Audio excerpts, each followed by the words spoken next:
Boa noite, meus amigos. Estamos recebendo a amiga Beth, que ela veio passar para a gente o estudo do céu e o inferno. Primeira parte, né? Capítulo 4, itens 1 e 2. É uma alegria imensa. Eu agradeço a todos vocês que estão inscritos no canal do SEAC, ajudando a caminhada aqui no YouTube. Eu gostaria de pedir para vocês continuarem divulgando o SEAC, para a gente continuar espalhando a mensagem do Cristo. E eu agradeço a todos vocês, muitíssimo obrigado pelo apoio, pelo carinho, todos esses anos que vocês estiveram conosco. Obrigado e mais um ano de amor e de esperança para todos nós. E é com você, amiga Beth. Obrigado. Então, boa noite, amigos queridos. É muito gratificante estar aqui. Agradeço essa oportunidade. Hoje nós vamos dar continuidade ao estudo, né, do livro O Céu e o Inferno, né, uma das obras basilares da codificação espírita. Mas antes, pedindo à espiritualidade amiga, aos mentores do SEAC, aos nossos mentores, que estejam conosco, nos amparando, nos inspirando, que assim seja. Então, hoje nós faremos o estudo da primeira parte do capítulo 4, esse capítulo 4 chama-se O Inferno. Itens 1 e 2, intuição das penas futuras. Então, intuição, o que é intuição? É uma percepção extrasensorial, ou seja, independente dos órgãos dos sentidos, né? Da visão, da audição, é uma percepção que vem da cabeça. Para a psicologia, a intuição é uma forma de conhecimento que vem lá do nosso inconsciente, ou seja, da alma, do espírito. Então, o título, né, desses itens 1 e 2 é Intuição das Penas Futuras, ou seja, a gente tem uma ideia, né, do que vai nos acontecer após o desencarne do nosso corpo físico, né? Quando chegarmos do lado de lá. E Allan Kardec, então, escreve: em todos os tempos, o homem acreditou, teve essa intuição da vida futura, que ele seria feliz ou infeliz, dependendo do bem ou do mal que praticasse aqui na Terra, enquanto encarnado. Mas, no passado, o homem e a mulher, a humanidade, não tinha uma ideia muito clara e muito justa do que seria o bem e o mal, né? Praticar o bem e o mal para depois do desencarne ter a recompensa ou a, a colheita da plantação. Então, diz o Allan Kardec, penas e recompensas, né, para a humanidade de antigamente era um reflexo dos instintos que predominavam. Então, por exemplo, no passado, os guerreiros, eles achavam que quando eles desencarnassem, eles iriam para um lugar maravilhoso e receberiam honrarias. Os caçadores achavam que teriam caça abundante. Os povos sensuais achavam que encontrariam os prazeres do sexo. Escreve Kardec: enquanto dominado pela matéria, o homem só pode compreender imperfeitamente a espiritualidade. As penas, os gozos futuros, né? Se a gente encontrar a felicidade ou a infelicidade após o desencarne, eram mais materiais do que espirituais, por conta da pouca compreensão, né, do homem, do seu pouco desenvolvimento espiritual.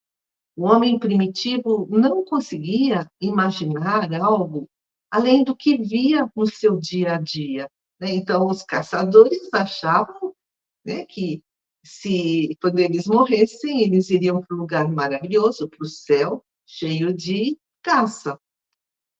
Por quê? Porque o intelecto, a inteligência deles ainda era pequena, ainda não estava suficientemente desenvolvida para entender, né, esses assuntos abstratos de espiritualidade.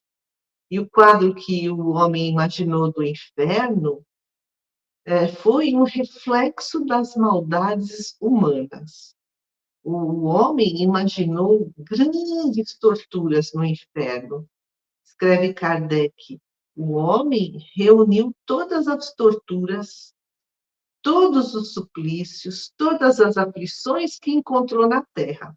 Ah, se aqui na Terra já existe aflição, então o inferno junta tudo isso e piora ainda mais, né? Foi que o homem, em que o homem acreditava. Inclusive, as pessoas que moravam em regiões de clima quente achavam que o inferno era cheio de fogo.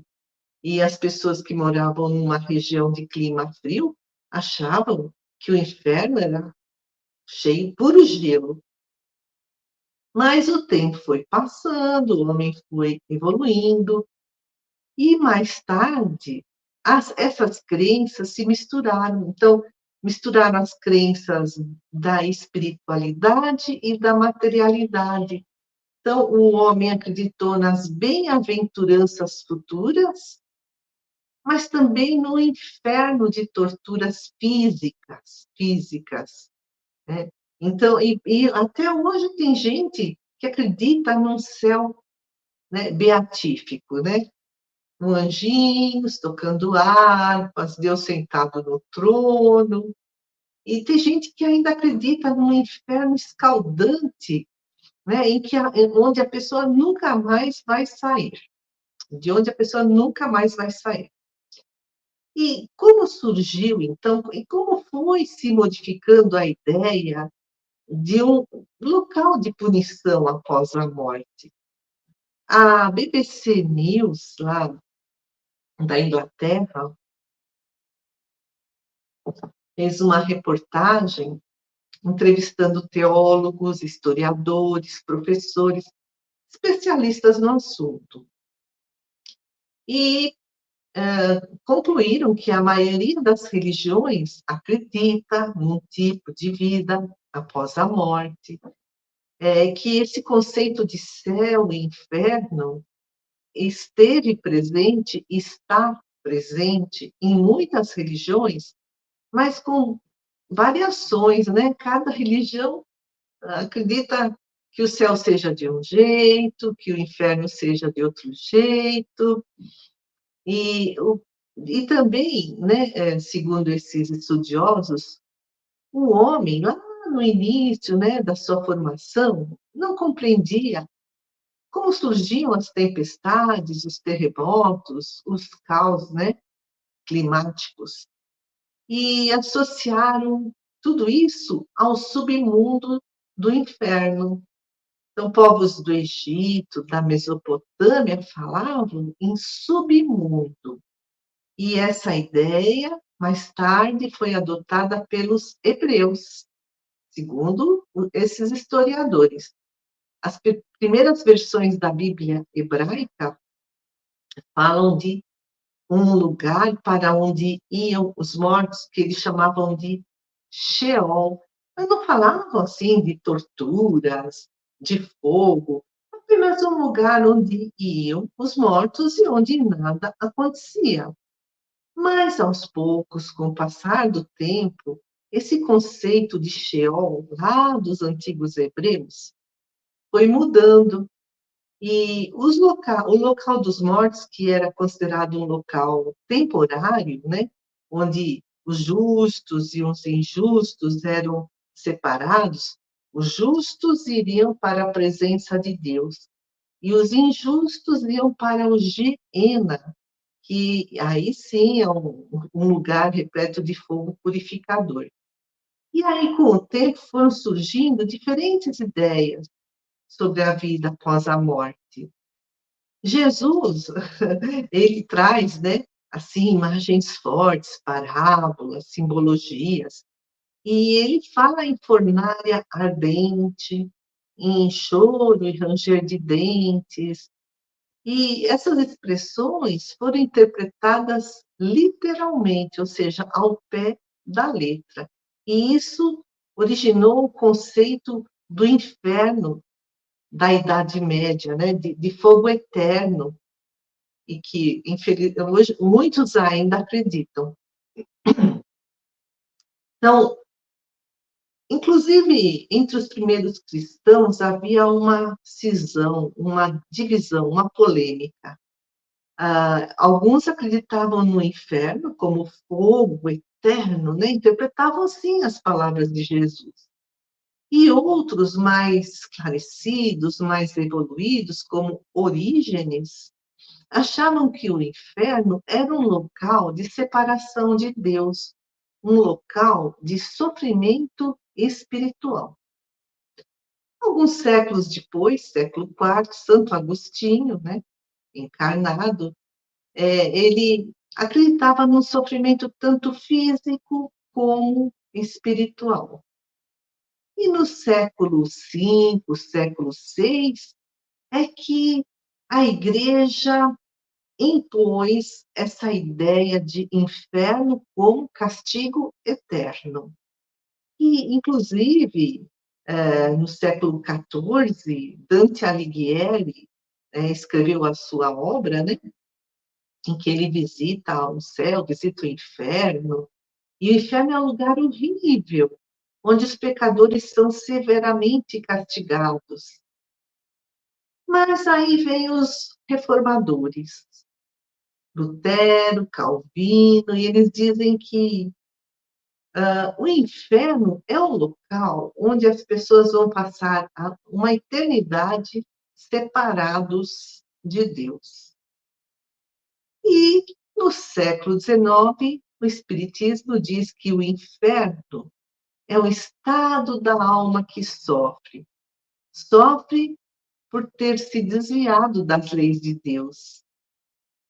Em 1999, o Papa João Paulo II escreveu: em vez de o inferno ser um lugar, ele indica a condição dos que deliberada e definitivamente se separaram de Deus, a fonte de toda a vida e alegria.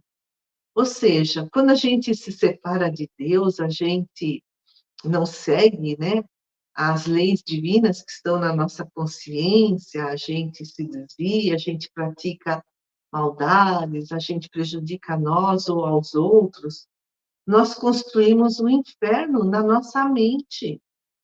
É o estado da alma que sofre, como diz no Espiritismo, né? O inferno é o estado da alma que sofre. Só que, né, justamente plasma, esse sofrimento plasma um local assim difícil de viver, um local até cheio de sofrimento, mas não é eterno, é temporário. Então a gente vê como até a Igreja Católica mudou a sua opinião. Se na Idade Média, né, havia esse ensinamento da Igreja Católica que existe o diabo, né, um ser criado para o mal, que existe o inferno com penas eternas. Passaram-se os séculos. E aí o Papa João Paulo II vem dizendo que o inferno é o estado da alma da pessoa que se afastou de Deus. Tem uma revista espírita de julho de 1864, onde podemos encontrar um artigo intitulado A Religião e o Progresso. Foi escrito no século XIX. E aqui nessa revista traz, nesse artigo, o discurso de dois pregadores, dois, né, oradores. Aí um deles diz assim: olha, o fogo do inferno é milhões de vezes mais intenso que a terra.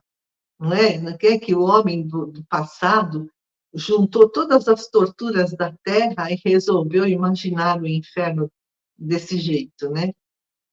E aí segue dizendo, né, esse primeiro pregador, o inferno é uma caverna sombria, cheia de pregos pontiagudos, né? Você vai pisando, vai furando o pé, de lâminas cujas espadas são afiadas, de navalhas bem cortantes, para onde vai a alma dos danados. Os danados, aqueles que se danaram, né? Que estão no estado de dano para si mesmos, aqueles que erraram muito. Nossa, essa descrição do inferno, né, desse primeiro pregador, está lá na Revista Espírita, né? Pregos pontiagudos, lâminas que parecem espadas afiadas, navalhas bem cortantes. Não parece um filme de Indiana Jones, né? Para quem já assistiu, a gente se diverte bastante, mas parece um filme de Indiana Jones. Aí pergunta o autor, né, desse artigo, pergunta para a gente refletir, onde esse pregador, falando do inferno, assim, desse jeito, cheio de prego, de espada, de navalha, onde esse pregador colheu essas informações? Aí a gente vê que não dá, né, para a gente acreditar em tudo o que a gente lê ou ouve, né? Então, onde ele colheu essas informações para saber se as lâminas são bem afiadas e cortantes? Bom, ele deve ter experimentado. Então, o autor desse artigo até faz uma brincadeira, né? Uma ironia com esse primeiro pregador, né? Será que ele próprio desceu nessa caverna sombria? Ele, inclusive, deveria ter dito onde está o inferno? No centro da Terra? No espaço? Mas os astrônomos não descobriram nada de inferno no espaço. Então, está aí, né, o argumento do autor sobre esse primeiro pregador. E ele diz mais: será que esse pregador queria seduzir os incrédulos? Queria assustá-los para conseguir mais seguidores? E ele mesmo responde: olha, é bastante duvidoso que com esse discurso, né, ele conseguisse seguidores. É mais certo que ele reduziria o número de crentes. Aí vem o segundo pregador, que diz assim, nesse artigo, né, da Revista Espírita. Tudo isso para a gente refletir sobre nossas crenças. Diz o segundo pregador: não há mais inferno. O inferno não existe mais. Foi substituído admiravelmente pelos fogos da caridade e do amor que resgatam as nossas faltas. E é o que ensina o Espiritismo, né? O Espiritismo ensina, existem regiões de muito sofrimento no plano espiritual. A gente lê nas obras mediúnicas, lê nas obras de André Luiz, na série Nosso Lar, lê nas obras do Divaldo Pereira Franco, mas não são eternas, são temporárias. Não existe, diz o Espiritismo, um inferno de penas eternas, onde, assim, onde o espírito vai, de lá nunca mais vai sair. E aí o autor pergunta, né, voltando à Revista Espírita, qual desses dois oradores teve mais simpatias do auditório, né? Ou ele conseguiu mais apoiadores? Qual dos dois? No passado, olha só que interessante, o segundo orador, que disse que o inferno não existe, né? Não existe como penas eternas. Seria considerado um herege, seria queimado. Olha, como né, as coisas evoluíram, né? Hoje em dia ninguém mais é queimado por acreditar que o inferno não existe, né? E essas duas pregações nos sugerem que uns acreditam na materialidade das penas, ainda hoje, né? Tipo assim, né? É um fogo que queima a carne, né? E outros negam que existam as penas eternas. Na verdade, não queima a carne, né? Traz o remorso, a culpa, vamos dizer, entre aspas, queima a consciência, né? E quem está certo? Quem está errado? E o autor é que vai nos responder, né? O inferno é um dogma, ou foi um dogma imposto pela Igreja Católica, que gerou a fé cega, né? Aquelas pessoas que aceitam tudo o que eles dizem, que acreditam em tudo que a igreja diz, sem questionamentos, isso é a fé cega. Mas a fé cega, com o evoluir, né, da nossa inteligência, aos poucos, vai sendo superada pela razão, pelo livre exame. E aí, muitos hoje já entendem que as chamas do inferno são uma alegoria, são um sentido figurado, representam o sofrimento, a culpa, o remorso. E outro dogma que foi imposto pela Igreja Católica: fora da igreja não há salvação. Então, quem não fosse católico iria para o inferno. Mas a doutrina espírita substituiu fora da igreja não há salvação por fora da caridade não há salvação. E todos que fazem a caridade, cristãos, muçulmanos, budistas, ateus, todos serão salvos, porque cumprem as leis de Deus e estão construindo para si um futuro melhor. Então, ser salvo, né? É se aproximar de Deus, é cumprir, né, esse caminho da evolução. E escreve ainda o autor, né, na Revista Espírita. Talvez parecesse temerário dizer que a igreja marcha ao encontro do espiritismo, né? Assim, tipo assim, nossa, é muita ousadia dizer que a igreja católica está indo ao encontro do que ensina o espiritismo. Mas olha, na Idade Média, a igreja dizia que o inferno era um local de fogo eterno. Hoje em dia, em 1999, o Papa João Paulo fala assim, não, é o estado da alma da pessoa que tem culpa, remorso. Ou seja, né, é uma verdade. Os ensinamentos que a doutrina traz são verdades.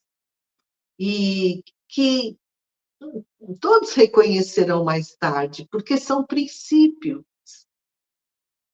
Pouco a pouco, a igreja vai assimilando os princípios do espiritismo, mesmo sem o suspeitar, né? Diz esse autor. Pouco a pouco, as pessoas vão acreditando em reencarnação, vão acreditando na misericórdia divina, vão acreditando que estamos a caminho da nossa perfeição relativa, vão acreditando que os locais de sofrimento no plano espiritual são estágios de expurgo temporário, né? E de refazimento temporário. Até o Papa Francisco declarou que o inferno é uma alegoria, é um fogo moral. Olha aí, né? A igreja marchando ao encontro do espiritismo, como escreveu esse autor no século XIX, na Revista Espírita. Diz ele, não existe um inferno em que sofrem as almas dos pecadores por toda a eternidade, diz o Papa Francisco. O inferno é uma alegoria, um fogo moral. E diz mais o Papa Francisco: não existe o inferno em que sofrem as almas dos pecadores por toda a eternidade. Céu e inferno estão dentro de nós. O céu é a consciência tranquila dos deveres cumpridos. E o inferno é a culpa, o remorso, a revolta, a mágoa, o ódio, o desejo de vingança. E se a igreja não levar, diz o autor da Revista Espírita, se a igreja não levar em consideração a razão, né, se continuar na imposição dos dogmas de uma fé cega, se não levar em consideração a razão, o raciocínio, né, e os avanços da ciência e da filosofia, a igreja católica ou qualquer outra ficará estagnada e será superada, porque, né, o homem avança nos seus conhecimentos, no seu desenvolvimento intelectual. E tem um outro autor, Padre Marim de Boilesve, escreve na Revista Espírita, O Milagre e o Diabo. Esse é o nome do artigo, né? Ele diz assim, olha, sem a crença do diabo, que é só um mito, a história de Adão e Eva, do pecado original, também serão consideradas simplesmente como fábulas, histórias fantasiosas que trazem um ensinamento moral. Então, esses mitos, né, têm o objetivo de trazer um ensinamento moral, mas são mitos. Então, se a gente, né, não acreditar que exista o diabo, né, que, que falou para a serpente, que falou para Eva comer a maçã e dar para Adão, e aí eles perderam o paraíso, perderam o Éden, a gente também vai deixar de acreditar em Adão e Eva, em pecado original. Tudo isso é mito. Tudo isso acaba se transformando em mito. E, diante das descobertas da ciência, algumas crenças estão entrando na lista dos mitos, né? Porque a gente começa a ver além das letras, né? E interpretando o significado dessas alegorias, o significado profundo. A ciência estuda a natureza. E se a gente nega as leis da natureza, nega Deus. E Deus criou a natureza e suas leis. Mas o homem ainda não conhece todas essas leis da natureza, por isso que aquilo que ele não conhece, que ele não sabe explicar, ele acha que é milagre. Mas a descoberta sucessiva dessas leis, né, das leis da natureza, né, constitui o progresso. Daí, para as religiões, a necessidade de pôr suas crenças e seus dogmas em harmonia com o progresso, senão vai ficar para trás, né? A, a razão, ela supera a fé cega. E a religião deve fazer mais do que acompanhar o progresso da ciência. Deve ser uma sentinela avançada para honrar Deus, para proclamar a sua grandeza e a sabedoria de suas leis. Escreve o Padre Marinho. A religião deve fazer mais do que acompanhar o progresso da ciência. Não pode ficar atrás da ciência, tem que ir à frente. Deve ser uma sentinela avançada para honrar Deus e proclamar a grandeza de Deus e a sabedoria das leis de Deus, que não podem ser derrogadas, que são perfeitas.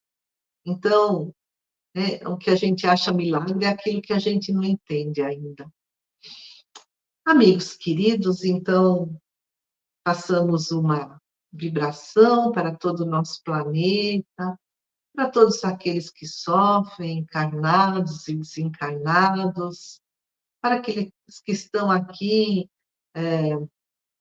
perto de nós, para aqueles que estão longe de nós, para os nossos familiares, amigos, uma vibração, inclusive pelos nossos inimigos e para os nossos mentores, para o nosso anjo da guarda, e por todos os trabalhadores do SEAC, do plano espiritual e do plano material.